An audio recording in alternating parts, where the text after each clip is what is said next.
Hello, in front of me I've got ALCATEL 1S 2021. Today I'll show you how to use Google Maps offline. Firstly, open Google Maps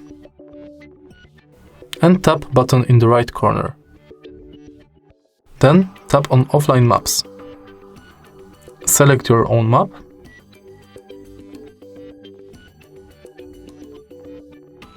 Now adjust area you want to download. Then tap Download.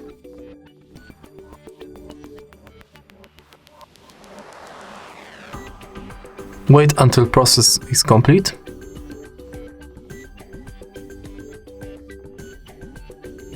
Now you can tap on Map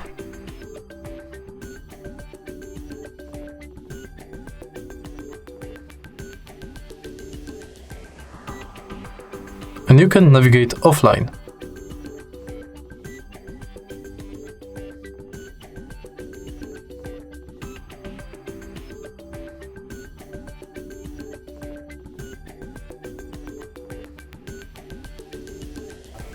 If you find this video helpful, please leave like, comment and subscribe.